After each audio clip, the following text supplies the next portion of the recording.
ಇದೇ ತಿಂಗಳು 27ರಂದು ನಡೆಯುವ ಕೆಂಪೇಗೌಡ ಜಯಂತಿ ಕಾರ್ಯಕ್ರಮದ ಅಂಗವಾಗಿ ಪೂರ್ವಭಾವಿ ಸಭೆಯು ಯಲಹಂಕ ಉಪನಗರ ಒಕ್ಕಲಿಗರ ಕಚೇರಿ ಆವರಣದಲ್ಲಿ ನಡೆಯಿತು.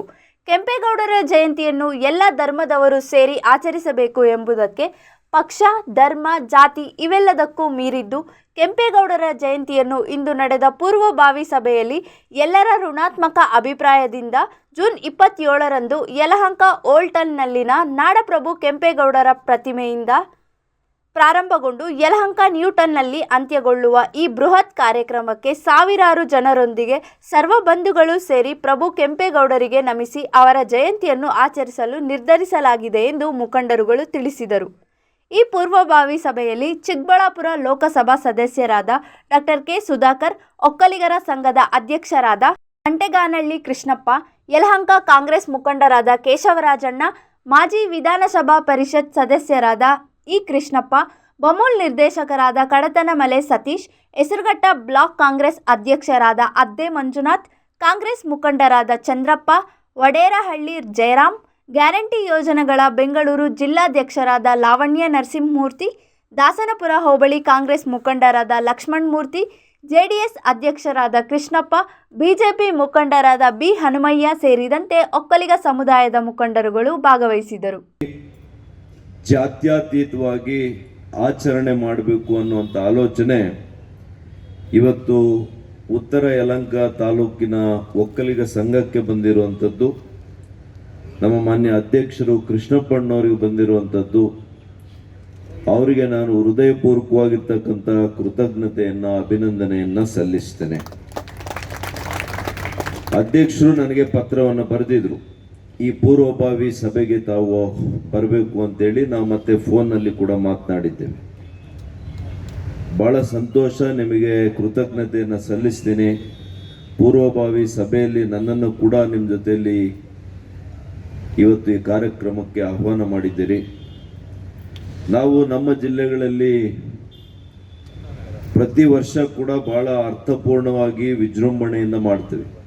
ಚಿಕ್ಕಬಳ್ಳಾಪುರ ಇರ್ಬೋದು, ಬಾಗೇಪಲ್ಲಿ ಇರ್ಬೋದು, ಗುಡಿಬಂಡೆ ಇರ್ಬೋದು, ಚಿಂತಾಮಣಿ ಇರ್ಬೋದು, ದೊಡ್ಡಬಳ್ಳಾಪುರ, ಈ ಭಾಗದಲ್ಲಿ ನಮ್ಮ ಬೆಂಗಳೂರು ಗ್ರಾಮಾಂತರದಲ್ಲಿ ದೇವನಹಳ್ಳಿ, ದೊಡ್ಡಬಳ್ಳಾಪುರ, ನೆಲಮಂಗಲ, ಹೊಸಕೋಟೆ ಎಲ್ಲ ಕಡೆ ಮಾಡ್ತೀವಿ. ಯಲಹಂಕ ಈ ಸಲ ಮಾಡಬೇಕು ಅನ್ನೋಂಥ ಆಲೋಚನೆ ನಿಜವಾಗಿಯೂ ಒಳ್ಳೆಯದು. ಯಾಕೆಂದರೆ ಎಲ್ಲ ಕಡೆ ಮಾಡಬೇಕು, ಆದರೆ ಯಲಹಂಕದಲ್ಲಿ ವಿಶೇಷವಾಗಿ ಮಾಡಬೇಕು. ಯಾಕೆ ಅಂತಂದರೆ ನಾಡಪ್ರಭು ಕೆಂಪೇಗೌಡರು ಆಡಳಿತದ ಕೇಂದ್ರವಾಗಿದ್ದಂಥ ಕ್ಷೇತ್ರ ಅದು ಯಲಹಂಕ. ಅದಕ್ಕೋಸ್ಕರ ನಾವು ವಿಶೇಷವಾಗಿ ಮಾಡಬೇಕು ಅಂತ ನಿಮ್ಮೆಲ್ಲರ ಅಭಿಪ್ರಾಯ ಆಗಿದೆ. ಇವತ್ತು ದಿನಾಂಕ ಈಗಾಗಲೇ ನಾವು ವಿಚಾರ ಮಾತಾಡ್ತಾ ಇದ್ದೇವೆ. ಕೆಲವರು ಇನ್ನೂ ಸಮಯ ಬೇಕು ಅಂತ ಇದ್ದಾರೆ, ಆದರೆ 27ನೇ ತಾರೀಕು ಮಾಡಿದರೆ ಹೆಚ್ಚು ಪ್ರಸ್ತುತ ಅನ್ನುವಂಥ ಆಲೋಚನೆ ಕೂಡ ಇದೆ. ಇವತ್ತು ಕೆಂಪೇಗೌಡರಿಗೆ, ಇವತ್ತು ನಾಡಪ್ರಭು ಕೆಂಪೇಗೌಡರ ಪರವಾಗಿ ಒಂದು ನಡಿಗೆಯನ್ನು, ಆ ನಡಿಗೆ ಹೇಗಿರಬೇಕು, ಕೆಂಪೇಗೌಡರು ನಮಗೆ ಹಾಕ್ಕೊಟ್ಟಿದ್ದಾರೆ. ಯಾವ ಮಾರ್ಗವನ್ನು ಹಾಕ್ಕೊಟ್ಟಿದ್ದಾರೆ? 500 ವರ್ಷಗಳ ಹಿಂದೆ ಇದ್ದಂಥವ್ರು. ಅವತ್ತು ಯಾರಿಗೂ ಕೂಡ ಸಾಮಾಜಿಕ ನ್ಯಾಯದ ಬಗ್ಗೆ ಪರಿಕಲ್ಪನೆಯೂ ಇಲ್ಲ, ಕಲ್ಪನೆಯೂ ಇಲ್ಲ. ಸಮಾನತೆ ಬಗ್ಗೆ ಕೂಡ ರಾಜರು ಯಾವತ್ತೂ ಮಾತಾಡ್ತಾ ಇರಲಿಲ್ಲ. ಆದರೆ ಅವತ್ತೇ ಪ್ರಜಾಪ್ರಭುತ್ವಕ್ಕೆ ಒತ್ತನ್ನು ಕೊಟ್ಟಂತ, ಸಾಮಾಜಿಕ ನ್ಯಾಯಕ್ಕೆ. ಆದರೆ ತಾವು ಒಂದು ನಿಮ್ಮ ಹತ್ರ ಹೇಳ್ತಾ ಇದ್ದೀನಿ, ನಾನು ಯಾವುದೇ ಕಾರಣಕ್ಕೂ ಇದರಲ್ಲಿ ರಾಜಕೀಯ ಕಾಂಗ್ರೆಸ್ಸು ಬಿಜೆಪಿ ಅನ್ನೋದನ್ನ ತಳ್ಕೊಡೋದು, ಅದ್ರ ಬಗ್ಗೆ ಮಾತಾಡ್ಕೊಡು. ಬರೀ ಕೆಂಪೇಗೌಡರ ವಿಚಾರ, ಕೆಂಪೇಗೌಡರ ಬಗ್ಗೆ ಮತ್ತು ಈ ಸಂಘಕ್ಕೆ ಸಹಾಯ ಮಾಡ್ತಕ್ಕಂಥದ್ದು ಸನ್ಮಾನ್ಯ ರೇವೂರ್ ಕೃಷ್ಣಪ್ಪನವರು, ವಿಜಯನಗರ ಮಾಜಿ ಶಾಸಕರು,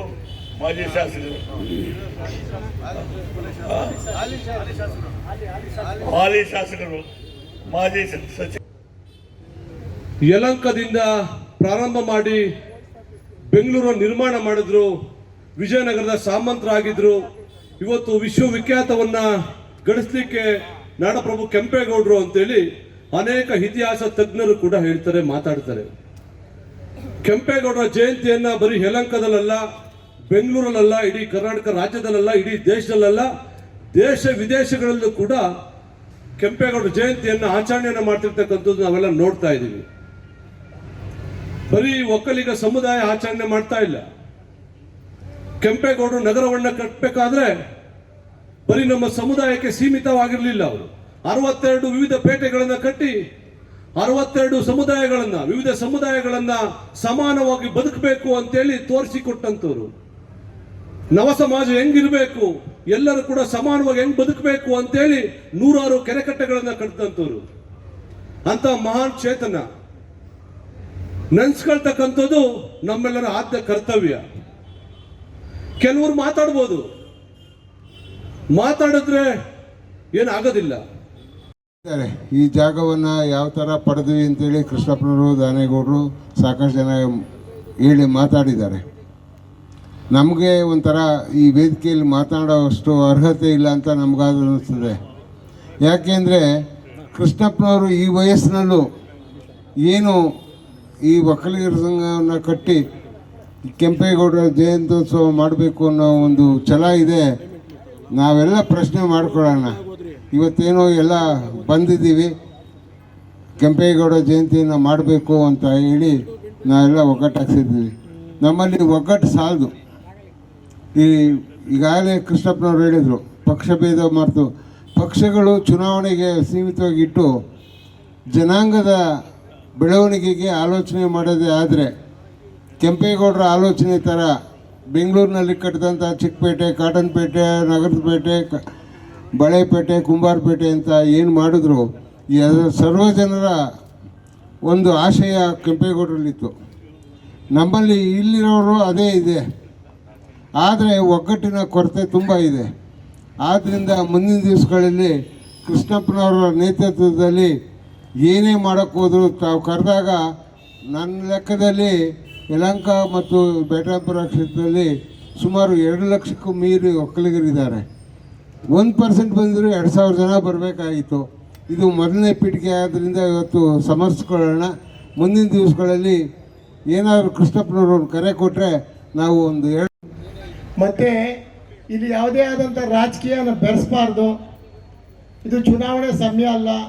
ಈ ರಾಜ್ಯದ ಉದ್ದಗಲಕ್ಕೂ ಕೆಂಪೇಗೌಡರ ಜಯಂತ್ಯೋತ್ಸವನ ಮಾಡಬೇಕು ಅಂತೇಳಿ ಇವತ್ತು ಈ ಯಲಹಂಕ ಭಾಗದ ಎಲ್ಲ ಮುಖಂಡರುಗಳನ್ನ ಕರೆಸಿ ತಮ್ಮೆಲ್ಲರ ಅಭಿಪ್ರಾಯವನ್ನು ಕೇಳಬೇಕು.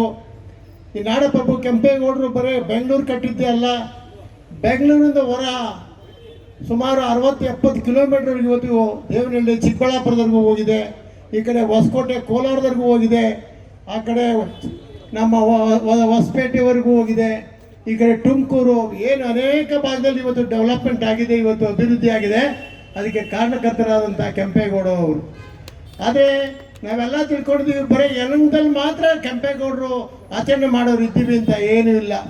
ಕೆಂಪೇಗೌಡ ನಾಡಪ್ರಭುವನ್ನು ಸ್ಮರಿಸ್ತಕ್ಕಂಥದ್ದು ಮತ್ತು ನಾಡನ್ನು ಕಟ್ಟಿರ್ತಕ್ಕಂಥ ಕೀರ್ತಿ ಅದು ಕೆಂಪೇಗೌಡರಿಗೆ ಹೋಗ್ತಕ್ಕಂಥದ್ದು.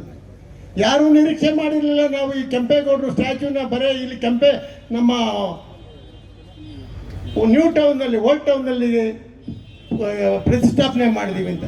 ಅದು 106 ವರ್ಷದ ಕನಸು. ಆ ಕನಸು ನೆನಸಾಗಿದೆ ಇವತ್ತು. ಹಾಗಾಗಿ ಇವತ್ತು ಏನು ನಾವು ಕೆಂಪೇಗೌಡರ ಜಯಂತ್ಯೋತ್ಸವನ ಬಹಳ ವಿಜೃಂಭಣೆಯಿಂದ ಮಾಡಬೇಕು. ವರದಿ ಹನುಮಂತರಾಜು, ವಿಸ್ಮಯ ನ್ಯೂಸ್ ಕನ್ನಡ, ಯಲಹಂಕ.